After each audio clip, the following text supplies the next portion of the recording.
I was working in the war industry. We were making butadiene for synthetic rubber.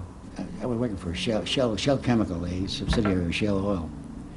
And we were having our big outing, and they couldn't get a band. Because they couldn't get bands during World War II. Everybody, most of the musicians, good musicians, were in the Army or Navy. So I said, hey, I'll be your disc jockey. They didn't even call them disc jockeys. I said, I'm a record collector. I have a lot of records, and I have a PA system. I said, bring it to the picnic. Because we were must have been about 500 of us there. And I played the music, and I looked at them, and I said, hey, that gives me an idea. I can make records better than these. And you know, I wrote letters to all the record companies. I got a copy of Billboard, the addresses of the record companies. I got one answer from a company in Cleveland, Ohio, Black and White Records. And they had another label called Comet, which was the jazz was on that label, Art Tatum. The man's name was Paul Reiner. And he said, I'm coming to California because I'm moving my operation to California from Cleveland. I'd like to interview you. So what I decided to do, I said, hey, I got to know something about musicians in Los Angeles. I got to know who's in here, who are the good ones.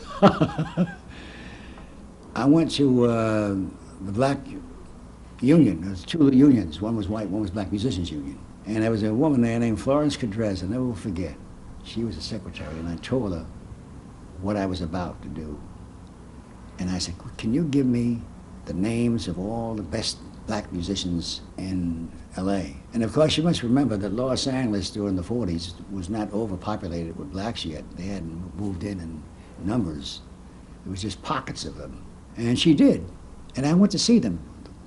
She told me all the places they were working, and gave me the phone numbers. I called them, they told me they were working. And there was one band that struck me, because I still was on a big band kick. The name was Sammy Franklin. And I said, hey, I like the sound of your band. So when Paul Reiner came in to town, he had his office there. Of course, he distributed his own records. He said, if I hire you, what would you record? Well, it was a record that I dug by Joe Liggins, the Honey Dripper.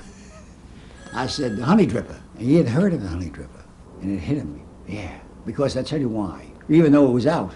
In those days, there were practically no black DJs playing, or no DJs of any color playing black records. It would, if you had a hit on a black-orientated record, it took 6 months to a year to go from California to New York, to the East Coast to the West Coast. So he figured if we did the Honey Dripper, he would be able to sell it. So we made a deal. I called Sammy Franklin up and said, hey, I'm going to record your band. I want the Honey Dripper.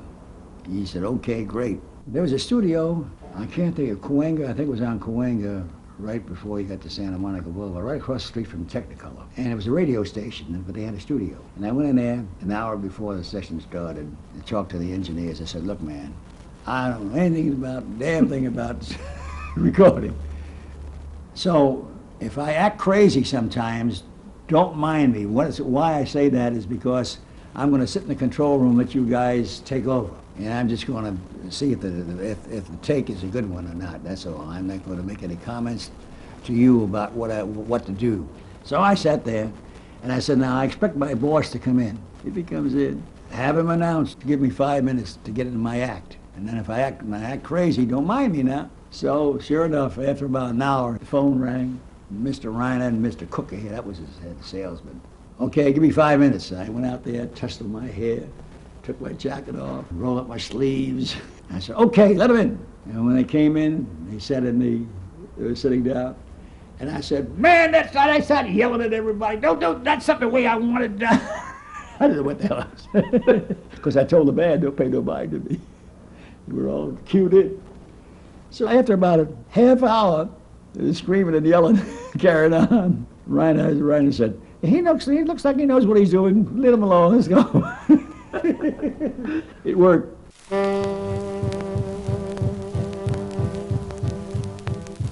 Boy, the Honey Dripper, he's a killer.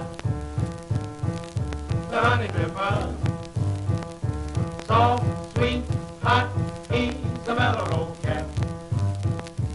Really, a mellow hell fat.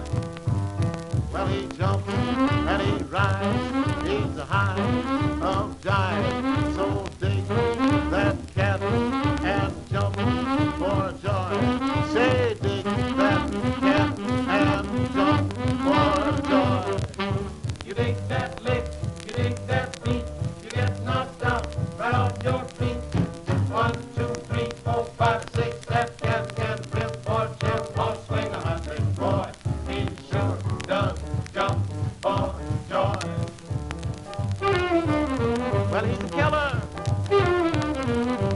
fella, hi, hi, hi, hi, hi, hi, hi, hi. He really sends you. Sally do